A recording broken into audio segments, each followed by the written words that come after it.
मेरे अजीज़ दोस्तों, मेरे YouTube चैनल पर आप सभी का मैं हार्दिक स्वागत करता हूं।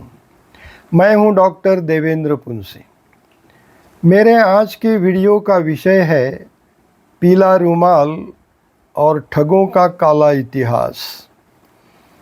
दोस्तों, आज मैं आपको उस ज़माने की सफ़र पर ले चल रहा हूं, जो सफ़र भगवान बुद्ध के ज़माने से लेकर ईस्ट इंडिया कंपनी के कालखंड तक से जुड़ा हुआ है।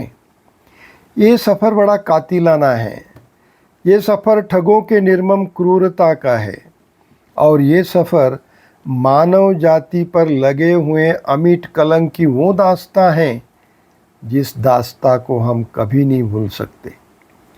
देखिए, ये सफ़र ठगों के काले इतिहास का है। ठग पेशेवर लुटेरे हुआ करते थे। वे क्रूर, बेरहम, निर्मम हत्यारे थे। उनका एक संगठित गिरोह हुआ करता था। सबसे पहले मैं आपको ये बता दूं कि ठग शब्द की उत्पत्ति स्थग इस संस्कृत शब्द से हुई है। स्थग का अर्थ है छिपाना, खुद को छिपाना।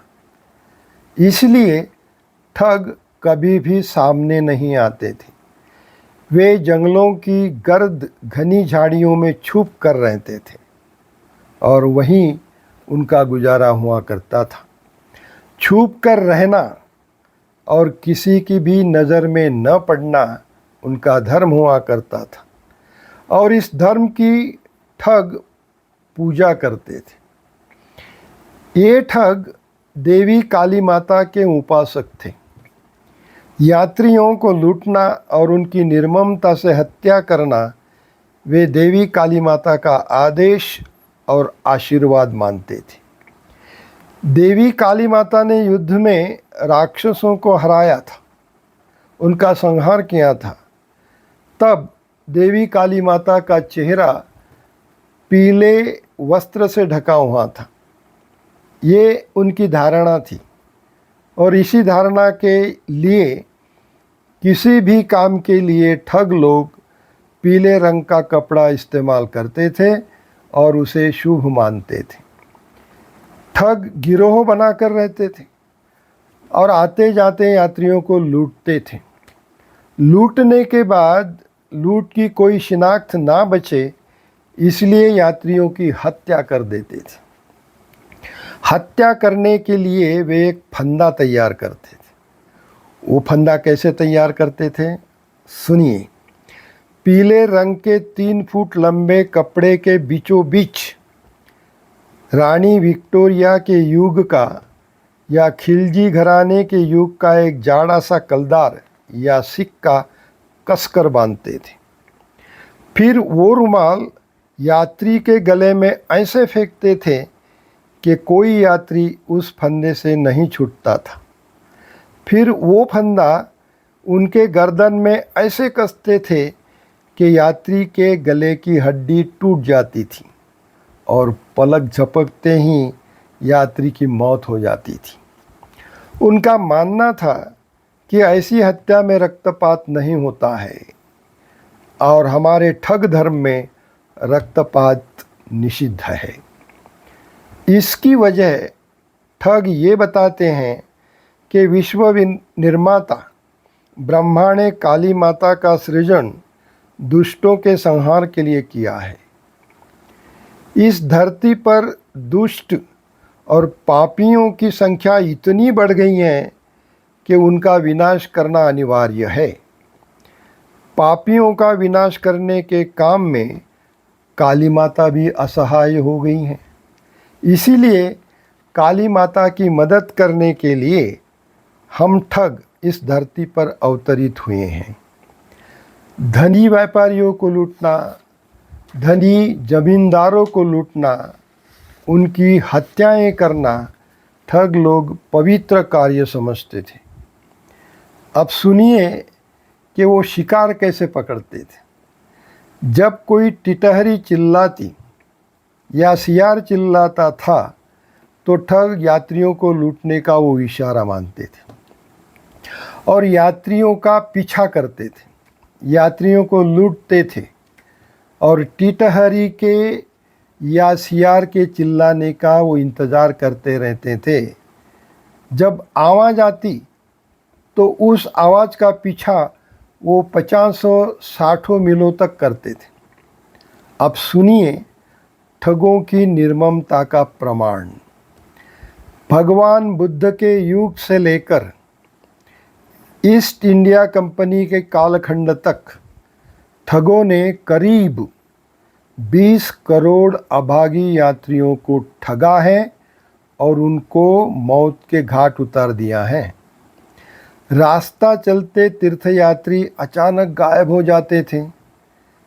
व्यापार के लिए निकले व्यापारी, मुनीम, गुमाश्ते और कारिंदे भी गायब हो जाते थे।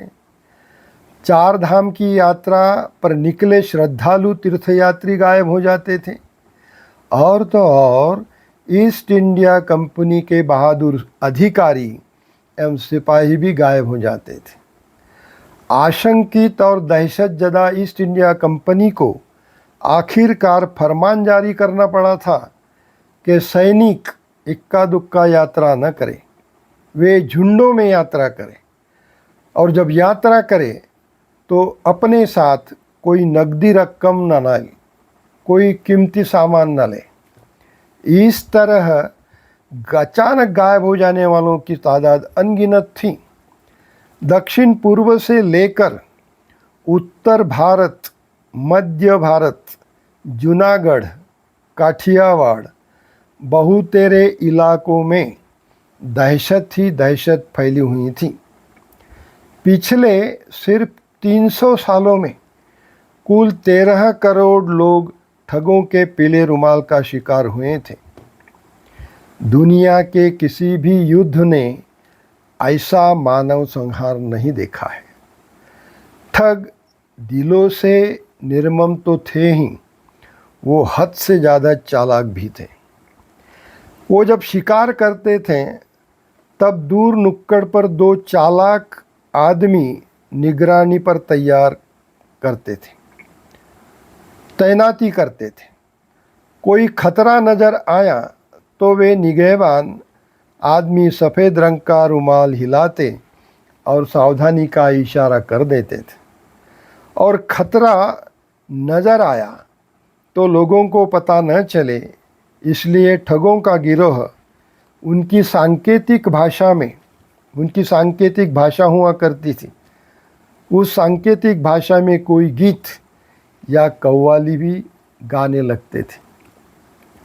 ये ठग दुनिया भर में नशस्तम कातिल की हैसियत से बदनाम थे। वे बेहद बेरहम और हद से ज़्यादा क्रूर अराजक थे।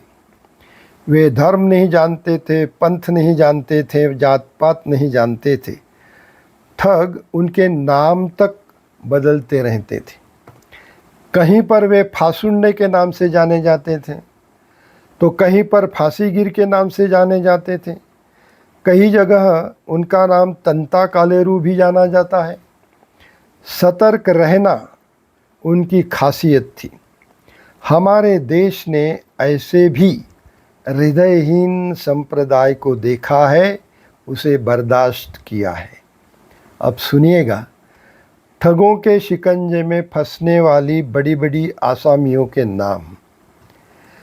जबलपुर के घोड़ों के व्यापारी रशीद खान साहब, मिर्ज़ापुर के सेठ श्री गोपाल दास, कलकत्ता के कालीचरण भट्टाचार्य, भड़ोच की भवानी सुंदरी, कराची के हिरजी मानेक, जयपुर के पुखराज मालू, इंदौर के पुरुषोत्तम राणा, लखनऊ की गुलशन बानू व रोशन बानू, बम्बई के दानकाज रोकड़िया, ईस्ट इंडिया कंपनी के सैकड़ों सिपाही और करोड़ों बटोही जो अचानक गायब हो गए थे और उनकी हत्याएं भी हुई थी। ठगों के पीले रुमाल का शिकार वो हुए थे। ठगों की जानकारी पाने के लिए आपको भारत देश में पहुंचने वाला पहला प्रवासी जोनाथन हेरिस का प्रवास वर्णन पढ़ना चाहिए। ठग और बहादुर अंग्रेज़ों का वर्णन करने वाली फैनी पार्क्स की किताब पढ़नी चाहिए। पूरब और पश्चिम का तौल काटा जिन्हें कहते हैं, वो फ्रांसवा बर्नियर, मोहम्मद तुगलक के ज़माने के प्रवासी शहर काजी इब्ने बतूता, मोहम्मद गजनवी के काल के आलिम मुसाफिर अल बरूनी और साथ ही साथ चीन देश के यायावर फाइहान, हेनसोंग एंड इत्सिंग का साहित्य भी पढ़ना चाहिए। ये किताबें पढ़कर आप ठगों का इतिहास अच्छी तरह से जान सकते हैं। तो दोस्तों, इस विषय पर लिखने जैसा तो बहुत है, लेकिन मर्यादा का ख्याल करते हुए आज के वीडियो को मैं यहीं पर विराम देता हूँ। अगले वीडियो में मैं इसी विषय की दूसरी कड़ी पेश करूँगा और ठगों के संकेत भरी भाषा की जानकारी लेकर आपके सामने पेश होऊंगा। इंतज़ार कीजिए। तब तक के लिए मैं आपसे विदा लेता हूँ और आपको दिली गुजारिश करता हूँ कि आप मेरे चैनल को सब्सक्राइब करें, आपकी अमूल्य राय दें और लाइक करना न भूलें। धन्यवाद।